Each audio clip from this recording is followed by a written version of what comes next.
Ok, bonjour et bienvenue sur notre chaîne. Aujourd'hui dans cette vidéo, nous allons parler des dérivés des fonctions polynômes. Alors si vous voulez savoir comment dériver les fonctions des polynômes, restez jusqu'à la fin de la vidéo parce que nous allons essayer d'expliquer de la manière la plus simple possible. Alors on commence donc directement par l'exercice 1. Calculer la dérivée des fonctions suivantes. On a donc f de x ici, g de x, h de x et x de x qu'on nous demande donc de calculer les dérivées. On commence donc directement avec la première dérivée qui est f de x égale à 4. On veut donc calculer la dérivée de f de x qui est égale à 4. On va donc dire que f' de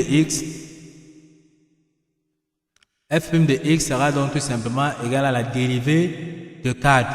Maintenant ici, ce qu'il faut savoir, c'est que il y a une propriété qui dit tout simplement que si on veut calculer la dérivée d'une constante, donc f' de x égale à c, donc si on veut calculer la dérivée d'une constante, c'est tout simplement donc égal à 0. C'est-à-dire que si on veut calculer la dérivée peut-être de 50 ici, ça sera tout simplement donc 0. Si on veut calculer la dérivée de 500, c'est 0. Donc si on veut calculer la dérivée de 1 million, c'est 0, ainsi de suite. Donc la dérivée des nombres, de tout nombre, c'est tout simplement donc 0. Donc comme à côté, il n'y a pas de x ici, on sait que c'est une fonction constante. Donc la dérivée donc de 4 ici sera tout simplement donc 0. Donc voici f' de x qu'on a à calculer.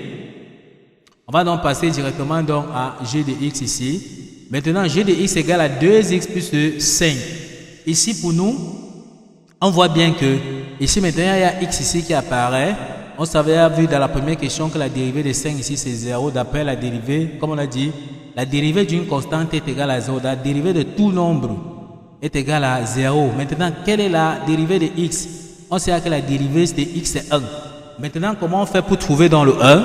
Il y a la formule générale qu'il faut connaître ici. Si on a donc une fonction, bien retenir cette formule-ci. Donc, bien retenir la formule-ci. Bien retenir. Si on a donc notre fonction qui s'écrit comme x à la puissance n, qu'on veut dériver, donc on veut dériver tout simplement, la formule dit que ça sera tout simplement n x puissance n moins 1. Donc, bien voir ce qu'on est en train de dire ici. Donc, bien retenir cette formule-ci. Maintenant qu'on a dans ceci, on va donc voir sa dérivée. On voulait savoir la dérivée de 1, de x. Donc x, on sait que x c'est bien x puissance 1. Si on veut donc dériver d'après la formule que nous venons de voir ici, ça veut donc dire que notre n ici c'est bien 1. Donc on aura ici 1 puissance x puissance n.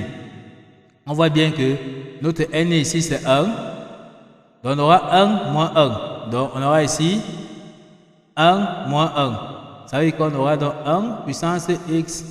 1 moins 1, c'est bien 0. On aura x puissance 0. On a bien une propriété qui dit que tout nombre à la puissance 0 est égal à 1.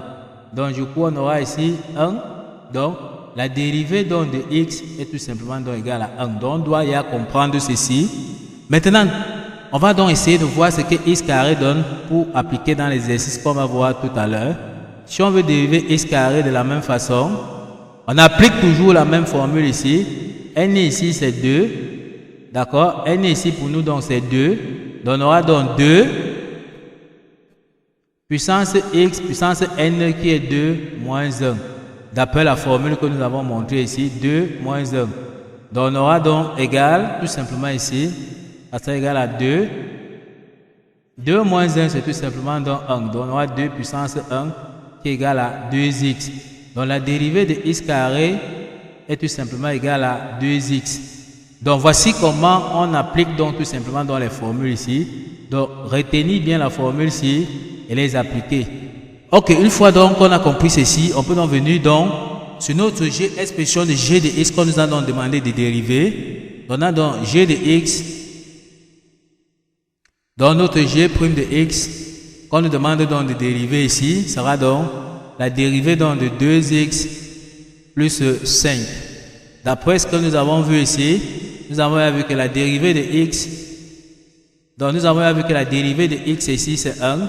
D'après ce que nous avons montré ici, la dérivée de x c'est 1. La dérivée de 5 c'est 0. La dérivée d'une constante est égale à 0. Donc on aura ici tout simplement donc plus 0. Parce que la dérivée de 5 c'est 0, la dérivée de x c'est 1, donc on aura 2 fois 1. Donc en calculant ici, ça nous donne tout simplement donc 2. Donc g' de x est tout simplement donc égal à 2. Une fois qu'on a fini avec l'expression donc de g de x, on passe à l'expression de h de x qui est 4x carré moins 2x plus 3. On va donc dire que h' de x, donc h' de x, la dérivée, est égale donc à la dérivée de 4x carré moins 2x plus 3 qu'on va donc dériver.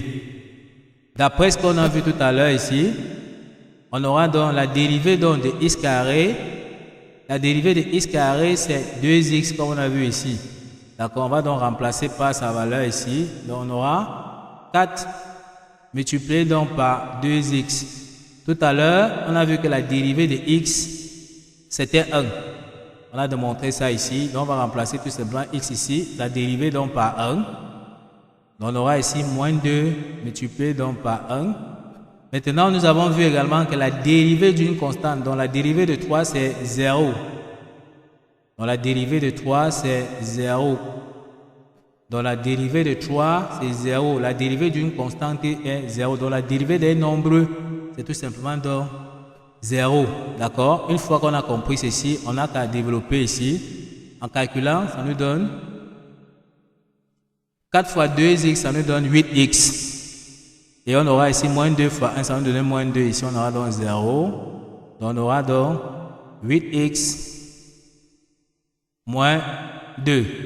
Donc, on peut donc dire que l'expression de la dérivée de h' de x qu'on cherchait, c'est tout simplement 8x moins 2. Donc, voici donc la dérivée que nous avons comme ça calculée. D'accord? Donc, vous voyez qu'il faut bien retenir ces formules. Juste retenir la formule si elle est appliquée. D'accord? Une fois qu'on applique les formules qu'elle a en tête, comme déjà nous savons que la dérivée de x carré c'est 2x. La dérivée de x c'est 1. Donc chaque fois c'est comme ça. Ok, on continue donc avec l'expression de i de x. I de x égale à 5x puissance 3 moins 4x carré plus x plus 2.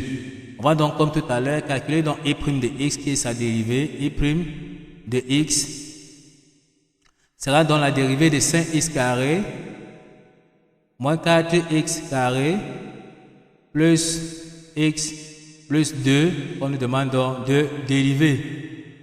Donc 5x puissance 3 ici. Maintenant, le véritable problème ici, les autres on connaît à dériver. Bon, x puissance 3. Comment on dérive donc x puissance 3? On va donc appliquer la formule que nous avons vue tout simplement ici. N ici pour nous c'est 3. Comme ici, donc on aura donc 3 x puissance n, d'accord, n, x puissance n moins 1. Notre n ici c'est 3, on va donc faire 3 moins 1.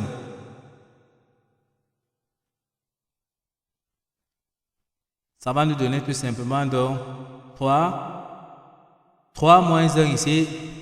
Donc on a 3 moins 1, ça nous donne tout simplement donc 2. Donc, on peut bien comprendre que la dérivée donc, de x puissance 3 est tout simplement 3x au carré. Donc, voilà comment on a fait donc, pour dériver. Et c'est ça que nous allons donc venir appliquer ici. Donc, ici, on peut dire que ceci sera donc égal à 5 multiplié donc par la dérivée de x puissance 3 que nous venons de voir. X puissance 3, d'accord? C'est 3x au carré. On remplace donc par sa valeur. Moins 4 multiplié par la dérivée de x carré. On a vu dire que la dérivée de x carré c'est 2x. On remplace donc par 2x plus la dérivée de x. On a vu au départ que la dérivée de x est 1. On remplace donc par 1. Plus la dérivée donc de 2. La dérivée de 2 c'est 0. D'après la formule que nous avons dit ici, la dérivée d'une constante est tout simplement donc nulle. Donc la dérivée de 2 c'est tout simplement donc 0. Tout ce qu'on a fait c'est de calculer. On peut donc dire que ceci sera donc égal 5 multiplié par 3x au carré, ça nous donne 15x carré.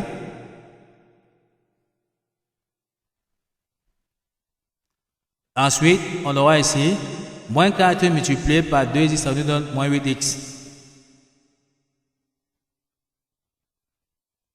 Et c'est tout simplement donc plus 1, comme on a vu ici. On aura tout simplement ici plus 1.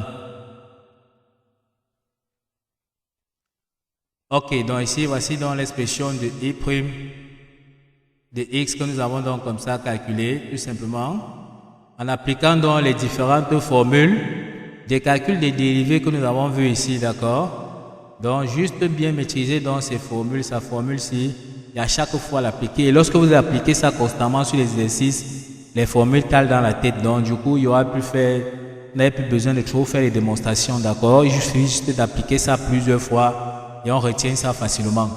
Ok, nous sommes donc arrivés au terme de cette vidéo. Ne manquez pas de vous abonner à la chaîne, de liker la vidéo, de partager la vidéo aux proches et amis et d'activer donc la cloche de notification pour ne plus manquer nos prochaines vidéos. Sur ce, à bientôt.